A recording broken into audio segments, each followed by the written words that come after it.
What's up, everybody? Dalton Grados here on my porch. It is a rainy day here at the Read to Live compound. Today, I'm looking at the book, The Happiness Hypothesis by Dr. Jonathan Haidt.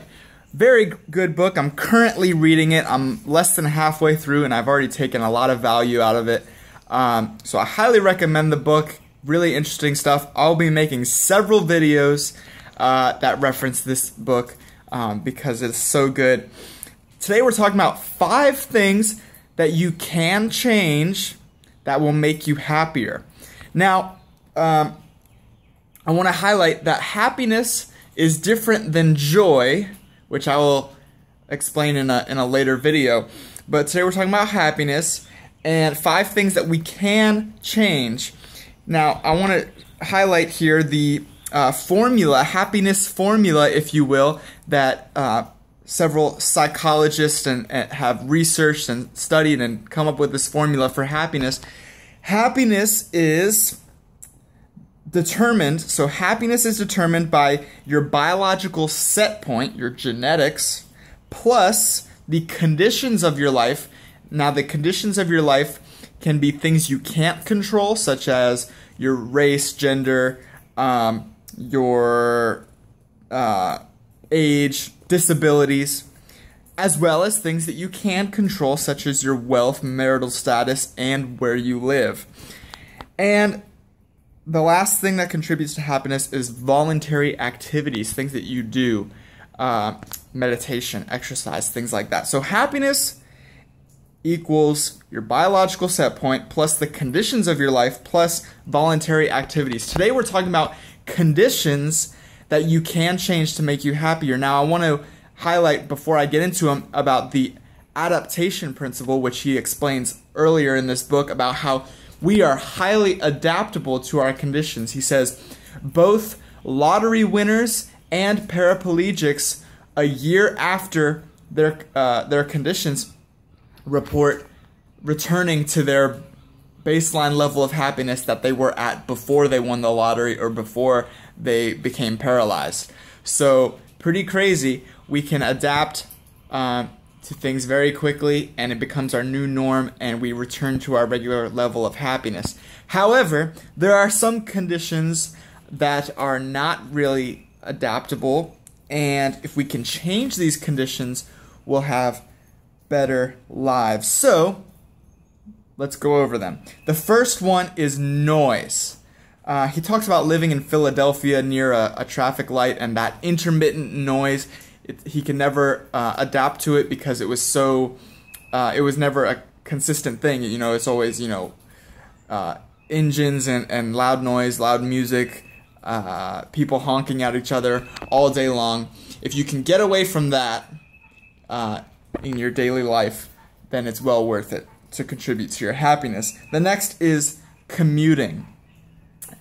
He says that driving under ideal conditions is often enjoyable and relaxing, but if you have a long commute every day and you're going through heavy traffic, it's worth it if you can reduce that. The next is lack of control. Talks about an interesting study in a nursing home where the employees put plants in the rooms of the residents, and they gave them one movie night a week. And whenever they did it on one floor, where the employees just controlled that, they just put whatever plants they wanted in, and the employees came and watered the plants every day for them, and they chose the movie night for them. And then on another floor, they gave the residents the ability to choose what type of plant they wanted.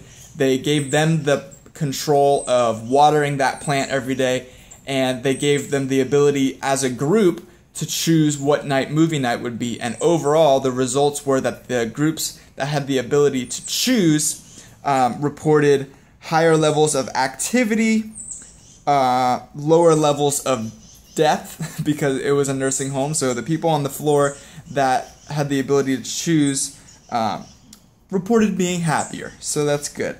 The next is shame. A little bit controversial, but very interesting. Let's look into it. He says, overall, attractive people are not happier than unattractive ones. Yet, surprisingly, some improvements in a person's appearance do lead to lasting increases in happiness. People who undergo plastic surgery report, on average, higher levels of satisfaction with the process, and they even report increases in the quality of their lives and decreases in psychiatric symptoms such as depression and anxiety in years after the operation. The biggest gains were in breast surgery, both in enlargement and reduction. And I want to highlight what he says here. He says, I think the way to understand long-lasting effects of such seemingly shallow changes is to think about the power of shame in the everyday life.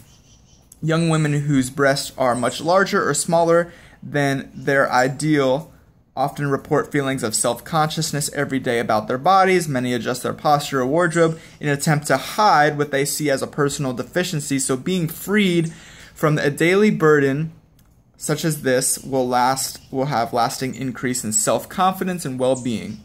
So, pretty interesting there. And the last thing that we can control that would contribute to our happiness is relationships. And this one trumps all others in importance and significance in your happiness. And he says that he's going to have a whole chapter devoted to this. So we'll definitely be talking about that more, making more videos about that. But in short, good relationships make people happy, and happy people enjoy more and better relationships than unhappy people. He also says that the biggest contributor to being unhappy is conflict in relationships. Yeah, so there you have it. 5 conditions that we can change that will contribute to our happiness. There's a lot of other factors that contribute to happiness, and we'll be talking about that in future videos. So stay tuned. If you like this video, be sure to give it a thumbs up and subscribe to this channel if you want to see more videos like this. This channel is new at the time that I'm making this video, and what I'm about is just taking information from good books such as this. This is a psychology book, and figuring out how we can use that information to apply it to our lives and live better lives. That's what we're about. So subscribe if you want to see more, and I'll look forward to talking to you next time.